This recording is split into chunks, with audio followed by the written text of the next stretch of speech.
My parents tried to give my inheritance to their favorite daughter, but my grandparents had a surprising twist in store. We all crave love and recognition in our families. But what if you were left out just because you weren't the golden child? I was forced to face a painful truth when my grandfather passed and left behind a massive inheritance. But was I strong enough to confront the betrayal from my own parents? My parents tried to give my inheritance to their favorite daughter, but my grandparents had a surprising twist in store. Male 28-year-old comes from a family with a convoluted and long history of favoritism. My younger sister, Sarah, 25, has always been preferred by my parents, especially dead over me. Starting in our childhood, this partiality only got worse as we grew up. Sarah was the golden child from my earliest memories. Our parents threw her an elaborate birthday party, including professional face painters, a bouncy castle, and a petting zoo when I was 5 and she was 2. I had a store-bought cake and a little family supper for my birthday that same year. This helped to define the tone for years to come. The differences became clearer as we aged. Sarah always received the newest toys, the greatest clothes, and most attention. I recall saving months of allowance for a new bike when I was 10 years old. Sarah wanted one too, hence she had a fit when she saw it. Rather of educating her about waiting or saving, my parents went right out and got her an even nicer bike than mine. Another arena where the bias was evident was school. Sarah's parents attended all of her school functions. While they usually missed mine, I took front stage in the school play in 4th grade. I practiced for weeks, driven by great enthusiasm. My parents arrived an hour late on the night of the play, therefore missing my major scene. They were consoling Sarah after she complained of stomachache. She was good later on, they had simply lost count of time playing with her. Regarding academics, nothing I ever appeared to do seemed sufficient. I joined the math club, often received straight A's in middle school, and even took first place in a regional science fair.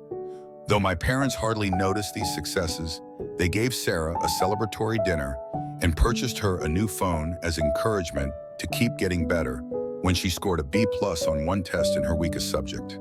In particular, high school was difficult. With an eye toward their approval, I put myself into whatever activity I could. Along with keeping a 4.0 GPA, I was editor of the school newspaper, debate team captain. Sarah coasted through school, hardly keeping a C average, and spent much of her time hanging out with friends. I was chosen from our university as one of 2 junior year applicants to participate in a famous summer program at Harvard. It was such an honor, and I felt great. My dad grumbled and moved the topic to Sarah's forthcoming dancing performance when I told the news over supper. At least my mother remarked, "That's nice," but she moved on fast. My parents couldn't bring me to the airport on the night Sarah's concert fell on the same day I was leaving Harvard, as they wanted to see Sarah perform. I asked the parents of a friend for a ride. Another agonizing experience was the college application process. I worked months on improving my essays, engaged in extracurricular activities, and SAT preparation. Several elite colleges accepted me, and I was given a sizable scholarship to my ideal college. When I told my parents about this at supper, their reaction was barely passable. "That's good, but don't let it run to your head. College isn't everything," my dad advised. "Just remember about us when you're off becoming a big shot," my mother said.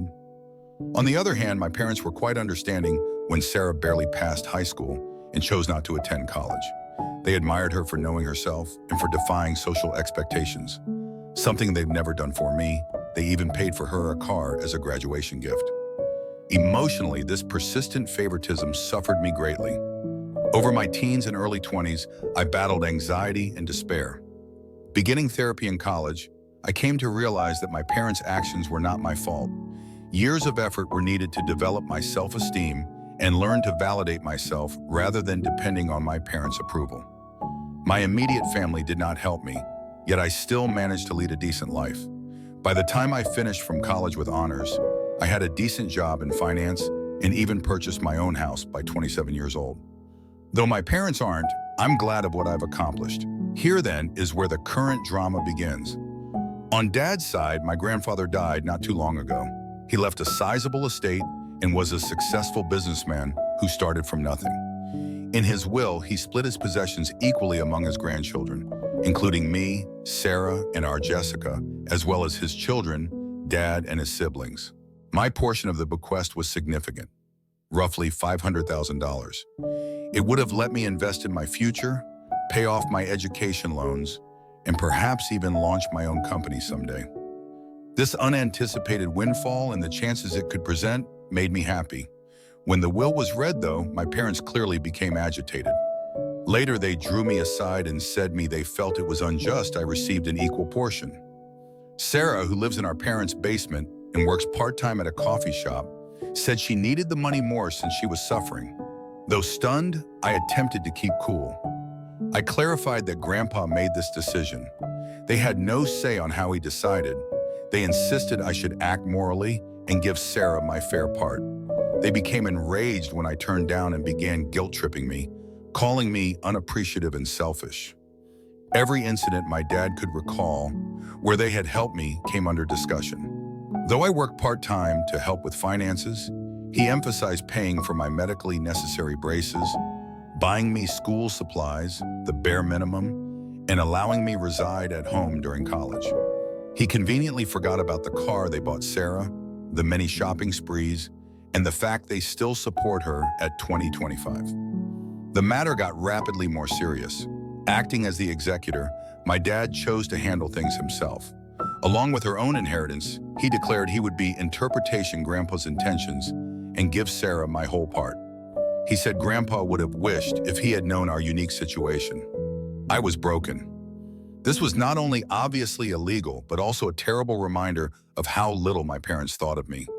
Pointing that Grandpa had always treated all his grandchildren equally and that he was aware of our circumstances, I tried to reason with them.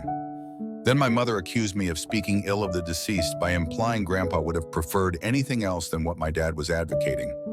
I mentioned certain memories of Grandpa pushing my academic and career goals, but my parents brushed off these as misinterpretation. They said Grandpa wanted to make sure Sarah was taken care of and had privately voiced worry about her future. They had no response when I asked why he hadn't simply penned the will that way then. Sarah, for her part, was awkward about the circumstances but did not voice criticism of our parents. She merely shrugged and said, "Mom and Dad know best," when I tried to chat to her alone. She obviously wasn't going to be much help. Feeling misled and wounded, I asked Grandpa's widow, my paternal grandma, for guidance. Hearing what was happening, she became enraged. She informed me that my parents had no authority to alter the will and that this was exactly not what Grandpa had planned. Grandma sent some material that clarifies the matter. Several years ago, apparently, my parents asked Grandpa to give everything to Sarah and his will. Grandpa had steadfastly objected, saying he thought all of his grandchildren should be treated equally. He had even included a stipulation in his will, declaring that anyone challenging the equitable distribution would lose their portion. Equipped with this knowledge, I challenged my parents. Grandma's disclosure of their earlier attempt to affect the will startled them. Saying they were only looking out Sarah's future helped my dad try to defend it, but I could see the guilt on their faces. Grandmother acted right away. She got in touch with her will's other executors and attorney.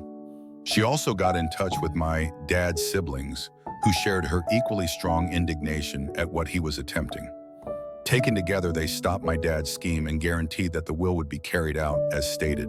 Though they are unhappy with me, my parents were obliged to back off. They argued I should have handled this in-house instead of involving others and accused me of turning the family against me. My mother sobbed over how I had split the family and deceived them. I said I had never expected anything from them anyway, when my dad threatened to cut me out of their will totally. Now, should I accept the inheritance? They are threatening to break off all communication. My dad even went so far as to suggest that I would not be welcome in their house should I inherit it. In a particularly low blow, my mother remarked that my acceptance of the money reveals that I never truly loved them and was merely ready to profit from their passing. The matter splits the extended family. A few of my Jessica are encouraging since they understand the long-standing favoritism and value me for advocating myself. Others believe I should have yielded in order to preserve peace, since family harmony comes first over financial considerations. Although my dad's siblings are definitely on my side, this has strained their relationship as well as my parents. Sarah finds herself enmeshed in all this. She confided in me privately that although she feels bad and didn't ask for this, she is not ready to challenge our parents. She's been trained her whole life to depend on them and seek their praise. Hence, I don't blame her totally. Still, a part of me longs she would help me just once. This circumstance has brought out a lot of past suffering and bitterness. I find myself remembering all the times I was passed over or discounted in favor of Sarah, the birthday celebrations I missed, the school functions my parents missed, the successes that went unreported.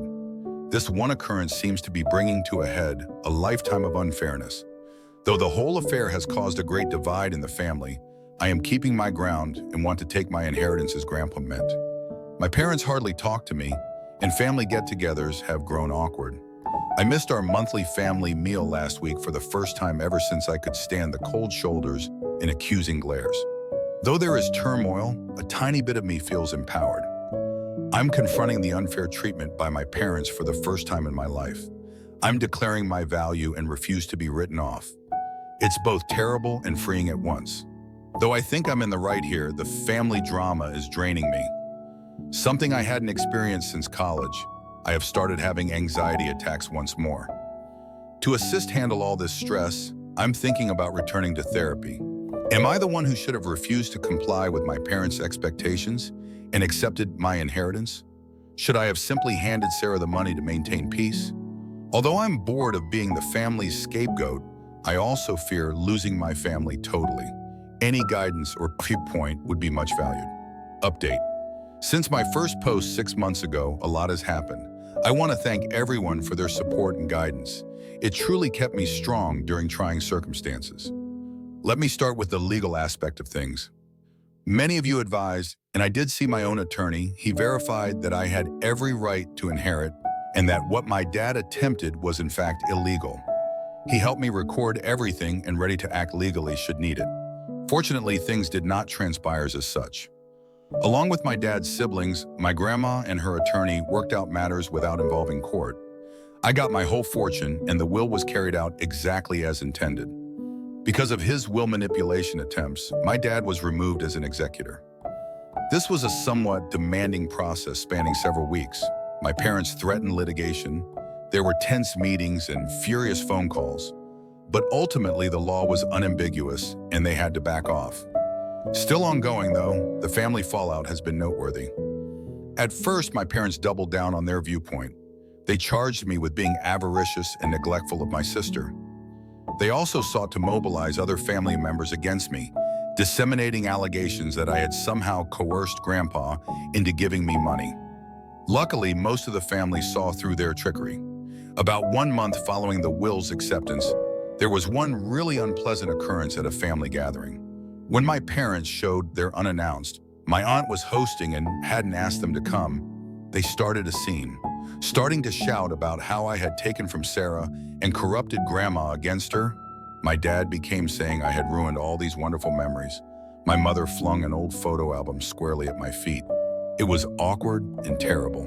It took several relatives to cool things down and persuade my parents to leave. Bless her heart, my grandmother turned out to be my most powerful supporter over all of this. She related tales of how my grandfather had always been pleased of my achievements and how he especially wanted to make sure all his grandchildren had equal chances. She even said Grandpa had maintained a scrapbook of my accomplishments, newspaper clippings of academic honors, copies of my college acceptance letters, and even the program from that university play my parents had been late for. This insight was sad and as well as wonderful. Grandma also volunteered to straighten the records with wider family. She organized a family gathering excluding my parents, laying out the entire history of my parents' partiality, including events I had long forgotten or never ever heard about. Having someone at last recognize the unfairness I had gone through for years was vindicating, but it also reopened old scars. About my sister Sarah, she at last found her voice in all this. She came to me personally and apologized for not sticking up for me earlier after some soul-searching and several long talks with our grandmother. She said she thought our parents' preference was improper, but she had been too terrified to confront it. We discussed our childhood and how it influenced both of us in great length and emotional intensity. Sarah admitted that being the favorite child wasn't as wonderful as it seemed. She never learned how to stand on her 2 feet and felt great pressure to live up to our parents' expectations. She told tales of times she yearned to accomplish things on her own, but our parents would swoop in and handle everything for her, therefore depriving her of the opportunity to develop and learn from her mistakes. For our relationship, this talk marked a sea change. We began to mend the sibling link our parents' partiality had broken. Just the two of us have been routinely meeting for coffee to discuss and encourage one another through this family crisis. Declaring that she was going to pay for college with her inheritance astonished everyone. She claimed seeing me stand up for myself motivated her to start managing her own life. Once she decided what she wanted to study, she registered in a nearby community college, first intending to transfer to a 4-year university. Our parents let out startled gasps. They knew I believed that their babying had not done Sarah any favors. The response of my parents to all this has been diverse and changing. They first attacked both of us angrily. They tried to guilt Sarah into quitting college to help the family since they said I turned her against them. They changed strategy when that proved ineffective. After several protracted talks with my grandmother and seeing Sarah's great transformation, my mother began to recognize how damaging their actions had been. She has made some hesitant moves toward reconciliation, even beginning therapy to address her problems. She got in touch to apologies, owning that she had been unfair and requesting a chance to right things. It's a slow process, and while I'm gently hopeful, I'm also keeping strong limits. Sadly, my dad has been less likely to own any mistakes. Still furious, he feels as though he is the victim in all this. He has been chilly towards Sarah since she chose to go to college and hardly speaks to me. He has tried a few times to control us, threatening to sell our childhood house should we fail to come to our senses, or forgiving us should we realize we were wrong. Although we are both standing strong, it hurts to see him distance both of his children like this. The dynamics among the extended family have changed dramatically. I now live closer to my dad's siblings, who have been quite helpful, and my grandmother. Having heard from my aunts and uncles about handling my dad's challenging conduct over the years, it has lessened my loneliness in this fight. Deeper bonds with some of my Jessica who stood by me have also developed. Starting a monthly cousin meal allows us to all catch up free from the drama of the older generations. For myself, I've been making sensible use of my inheritance. Having paid off my college loans, I now feel an amazing degree of financial freedom. Working with a financial advisor, I have assembled a varied investment portfolio. I have also set aside some funds to maybe launch own company some years forward. Opening a community center with reasonably priced mental health treatments and financial literacy seminars is something I'm investigating. But for me, buying therapy for myself and volunteering to do the same for Sarah has been the most significant application of the money. Both of us are learning to set reasonable limits with our parents and are working on healing from our childhood events. Though it's a long road, I already feel as though I'm developing in knowledge and ability to overcome emotional neglect and long-term partiality. This whole process has brought some surprising good improvements into my life. I now know a great deal about establishing limits and defending myself. Though I know I did the right thing, it hasn't been easy, and there are still difficult days. I feel good about myself for resisting guilt and pressure. Among the most unexpected results has been a change in my work path. Dealing with all this family conflict and undergoing therapy has helped me to see my own passion about supporting people who, dealing with all this family dysfunction and doing therapy, has helped me to see how driven I am about supporting others who have gone through same family dynamics. Currently thinking about returning to school to specialize in adult children of emotionally immature parents and work as a family therapist, I have also been helping youngsters from challenging family homes at a nearby youth facility. Being able to offer the kind of encouragement and support I wish I had had as a youngster is immensely satisfying. I'm even considering creating a scholarship fund for children from same circumstances using some of my inheritance. My contact with Sarah has kept getting better. Once a month, we have a siblings day when we do something entertaining, just the two of us. Our hiking and picnic last month was the most laid back and connected we had felt since we were small children. Without our parents' influence, we are gently reconstructing our connection on our own terms. Regarding my parents, things remain tricky. Our relationship has been trying to be rebuilt by my mom. She has been routinely attending therapy and has even begun to see some of the damage her favoritism brought about. We have had a few one-on-one lunches when we have had some honest, though challenging talks regarding our past and forward direction. Though it's not flawless, improvement is evident. My dad still objects to change though. He still says he done nothing illegal and that Sarah and I should be appreciative. He refuses to be in the same room with me, hence he missed several family functions. Though it hurts, I am trying to let go of my need to compel him to see things differently or control his reactions. For both Sarah and me, Grandma now serves as a rock. She has been sharing additional tales about our grandfather and his pride of us for advocating for ourselves. She always supports justice and understanding. Thus, she has been a fantastic mediator in family problems. The whole process has imparted a lot of lessons about the actual meaning of family. I've come to see that occasionally the family you select might be more encouraging than the one you were raised in. Along with developing a close-knit circle of friends who have been quite helpful along this journey, I have grown closer to my aunts, uncles, and Jessica, who stood by me. Setting limits and practicing self-care have also become more crucial to me. I'm growing better at saying no to circumstances that compromise my mental health, and I no longer feel bad about giving my personal well-being top priority. I was so preoccupied with trying to achieve my parents' favor that I had always put off investigating new interests and hobbies. To those insane circumstances, I would wish to advise, not let someone make you feel bad about getting what is rightly yours. Even if it generates controversy, it's reasonable to defend yourself. Though family dynamics might be complex, you are deserving of fair treatment. Remember, you never have too late to begin developing the life you are due. See a therapist if necessary, surround yourself with encouraging people, and don't hesitate to establish limits. Who you are personally defines your value, not how your family treats you. I want to thank each of you once more for your suggestions and encouragement. It meant more than what you would have known during a really trying period. Although the road has not been simple, I am excited about the future and confident in self-assurance I have not experienced in years. Where this new chapter of my life will lead excites me, and I am resolved to stop the pattern of favoritism and build better relationships in my own future family. Regarding my parents, things remain tricky. Our relationship has been trying to be rebuilt by my mom. She has been routinely attending therapy and has even begun to see some of the damage her favoritism brought about. We have had a few one-on-one lunches when we have had some honest, though challenging talks regarding our past and forward direction.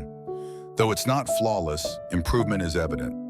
My dad still objects to change though. He still says he'd done nothing illegal and that Sarah and I should be appreciative.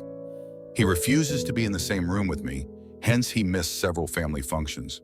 Though it hurts, I am trying to let go of my need to compel him to see things differently or control his reactions. For both Sarah and me, Grandma now serves as a rock. She has been sharing additional tales about our grandfather and his pride of us for advocating for ourselves. She always supports justice and understanding.